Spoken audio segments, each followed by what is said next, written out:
හයි ඉතින් මේ තියෙන්නේ සැටඩේ ලන්ච් එකට මම හදපු රසම රස එක් බිරියානි එක. සැටඩේ කියන්නේ මගේ හබිබෝලේ ස්පෙෂල් මොනහරි හරිම ආසාවෙන් කන බලන් ඉන්න දවසක්. ඉතින් මට පුළුවන් උපරිම විදිහට එයාගේ නිවාඩු දවසට රසම රස කෑම එකක් හදලා දෙන්න ගොඩක් වෙලාවට උත්සාහ කරනවා. ඉතින් මට හිතෙනවා මේ රසම රස එක් බිරියානි එක ඔයගොල්ලොත් එක්ක ෂෙයා කරගන්න. ඇත්තටම මේක ගොඩාක් හරිම රස රෙසිපි එකක්. ඒ වගේම හදන්නත් හරිම ලේසි. ඔයත් try කරලා බලන්නකෝ. ඉස්සෙල්ලාම මම බත් එක හදාගන්නේ මෙන්න මේ විදිහට. පුංචි බටර් කෑල්ලක් දාලා ඒකටම බේලිස් කොළ දෙකකුත් දාලා කරදමුංගු වැට දෙකකුත් දාලා පුංචි කුරුඳු පොතු දෙක තුනකුත් ඒකටම දාලා චුට්ටක් රත් වෙනකොට විනාඩි 2ක් විතර පෙඟෙන තියපු බාස්මති හාල් වලින් තමන්ට ඕන ප්‍රමාණය දාලා මේකට මම ගොඩාක් වතුර වැහෙන්න නෙමෙයි සාමාන්‍ය පුංචි ප්‍රමාණයක් අර ලාවට වගේ ඒ කියන්නේ මේ බාස්මති හාල් ඉක්මනට තැම්බෙනවනේ. ඒ හින්දා වතුර පොඩ්ඩක් වෙන්න දාලා මේක පොඩ්ඩක් හොඳට තැම්බෙන්න. මේ බත් එක සම්පූර්ණයෙන්ම 100%ක් හොඳටම තැම්බෙන්න ඕනේ නැහැ. මේක ටිකක් අර 50%ක් විතර තැම්බුනහම හොඳටම ඇති. මොකද අපි බිරියානි එක හදනකොට මේක හොඳට තැම්බෙන නිසා. ඉතින් මෙන්න මේ විදිහට චුට්ටක් කලවම් කරලා මම මේක හොඳට විනාඩි ඇත්තටම මට මේ බත් එක උයාගන්න ගියේ විනාඩි 5ක් 6ක් වගේ තමයි. ඒකටම රසායනව ලුණු ටිකකුත් එකතු කරලා මම මේ බත් එක විනාඩි 5ක් 6ක් හොඳට උයා ගන්නවා. ඊට පස්සේ මම මෙන්න මේ විදිහට කජු චුට්ටක් අරගෙන ඒක පොඩ්ඩක් රන්වන් පාට වෙන්න බෙද ගන්නවා.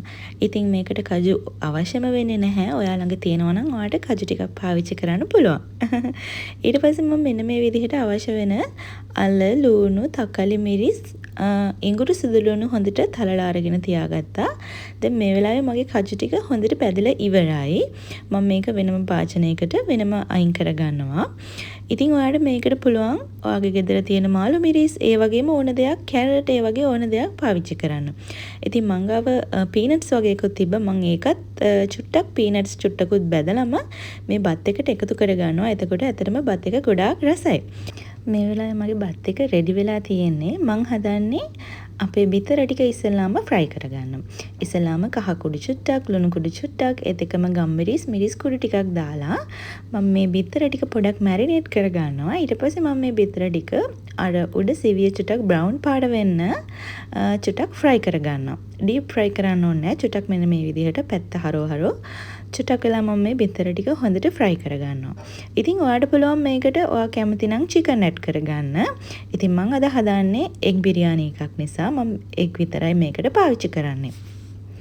ඉතින් මේ විදිහට එග්ස් ටික හොඳට ෆ්‍රයි කරලා මෙහෙම තියාගන්නවා. ඊට පස්සේ මම ඒ තෙල් ටිකේම හොඳට හීනයට ලියාගත්ත ලුණු ටිකක් වෙනම ෆ්‍රයි කරලා අරන් තියාගන්නවා. ඊට පස්සේ මම තව පෑන් එකකට මෙන්න මේ විදිහට තෙල් ටිකක් දාලා ඉඟුරු සුදුරුණු පේස්ට් එක චුට්ටක් මෙන්න මේ විදිහට දාලා චුට්ටක් අර සුවඳ එනකන් චුට්ටක් මේ විදිහට ෆ්‍රයි කරගන්නවා. ඊට පස්සේ මම ඒකටම හොඳට මෙන්න මේ විදිහට හීනියට කපාගත්ත ලුණු කෑලි ටිකක් දාලා මෙන්න මේ විදිහට තක්කාලි ටිකකුත් එකතු කරලා අමු මිරිස් ඒත් එක්කම අපි කපාගත්ත අල මෙන්න මේ විදිහට කොටු කපාගත්ත අල ටිකත් මේ විදිහට දාගෙන ඔයාට මේකට ඕන කැරට් මාළු මිරිස් වගේ දේකුත් එකතු කරගන්න පුළුවන්. මේක චුට්ටක් මැලවෙන්න මෙන්න මේ විදිහට පොඩ්ඩක් කලවම් කළා මම ඒකටම ස්පයිසස් ටික එකතු කරගන්නවා. ඉතින් මම මේකට කහ කුඩු ටිකක් දානවා. ඊට පස්සේ මිරිස් කුඩු ටිකක් එකතු කරගන්නවා. ඊට පස්සේ ඔයාගේ රස අනුවට පුළුවන් මේකට ගම්මිරිස් කුඩු ටිකක් දාන්න. ඒත් එකම ලුණු කුඩු ටිකක් දාන්න. ඊට පස්සේ ගරම් මසාලා එකතු කරන්න පුළුවන්. ඉතින් ඔයාට පුළුවන් ඔයාගේ රස අනුව ඕනම බිරියානි මික්ස් එකක් මේකට එකතු කරගන්න. ඉතින් මේක මම කඩෙන් ගත්ත බිරියානි මික්ස් එකක්. ඒක ගොඩක් අර මේ ස්පයිසස් වලින්ම විතරක් හදලා තියෙන බිරියානි මික්ස් එකක්. ඊට පස්සේ මම ඒකටම එකතු කරගන්නවා කර්ඩ්ස් නැත්නම් යෝගර්ට්ස්, මී කිරි මේ ඕන දෙයක් ඔයාලට ගන්න පුළුවන්. මේකටම එකතු කරලා චුට්ටක් මේක මෙන්න මේ විදිහට හිමින් සැරේ කලවම් කළා. මේක මම හොඳට පොඩක් වහලා තියෙනවා මේ අල කෑලි ටික හොඳට තැම්බෙනකම්. දැන් මේ වෙලාවේ අපි බැදගත් ලුණු ටික මෙන්න මේ වගේ චුට්ටක් අර බ්‍රවුන් පාට නැත්නම් කළු පාට එන ඒ වගේ වෙන ටිකක් අර ක්‍රන්චි ගතිය වෙන්න හොඳට බැදලාම ඒකත් පැත්තකින් තියා ගන්නවා. ඉතින් ටිකක් වෙලා යනකොට අපේ කරි එක මෙන්න මේ විදිහට තමයි තියෙන්නේ. මම ඒකට උඩින් මෙන්න මේ විදිහට අපි හදාගත්ත බත් එක උඩින් ලේයර්ස් විදිහට තමයි දාගන්නේ. ඉස්සෙල්ලාම මම මේකට උඩ ටික වැහෙන්න එක ලේයර් එකක් දාගන්නවා. ඊට පස්සේ මම ඒකට එකතු කරගන්නවා අපි අර කලින් බැදලා හදලා තියාගත්ත කජු. මෙන්න මේ වගේ ටිකක් කජු ලේයර් එකක් විතර තනින් වෙන්න විතර දාගන්නවා. ඊට පස්සේ අපි ගත්ත රට කජු. එහෙම නැත්නම් අපි ගත්ත පීනට්ස් ඒකෙනොත් පොඩ්ඩක් එකතු කරගන්නවා. ඊට පස්සේ අපි අර බෙදලා ගත්තේ එන්නේ ලුණු ටිකත් චුට්ටක් වෙන්න වගේ දාගන්නවා. ඊට පස්සේ මෙන්න මේ විදිහට අපි අර බෙදලා තියාගත්ත දේවල් වලින් ටික මේ විදිහට ලේයර් එකක් වෙන්න දාගන්නවා. ඉතින් අන්තිමට ඔයාලට මේකට ඔයා ළඟ තියෙන නම් මොන හරි ප්ලම්ස් జాතියේ ඕනම දෙයක් මේකට එකතු කරගන්න පුළුවන්. මම ප්ලම්ස් චුට්ටකුත් මේකට එකතු කරගත්තා. ඊට පස්සේ ඔයාලට පුළුවන් මේකට කොතමලි කොළ ටිකක් චූටියට හීනියට කපලා මේක උඩ පොඩක් අර ලස්සනට වගේ ටොපින් එක වගේ දාන්න. ඒත් එක්ක මම yellow color food coloring චුට්ටක් මේකට එකතු කරගත්තා. අර ලස්සන පාටක් වෙන්න ඕනි නිසා. ඉතින් ඔයාලට මේ බිරියානිකට red color මොන හරි චුට්ටක් විතර එකතු කරගන්න පුළුවන්. ඉතින් දැන් අපේ බිරියානි රයිස් එක හදලා ඉවරයි. දැන් අපි හදන්නේ බිරියානි එක කන්න නැතුවම බැරි රයිතා එක හදන්න. ඉතින් කොටු කපාගත්ත කැරට් ඒත් එක්කම කියුකම්බර් ඒත් එක්කම හීනියට කපාගත්ත ලුණු ගෙඩියක් මම මේකට එකතු කරගන්නවා. ඊට පස්සේ මම ඒකටම ලුණු චුට්ටක් දාගන්නවා. ඒකටම යෝගට් නැත්නම් කර්ඩ් අපි මේකට එකතු කරගන්නවා.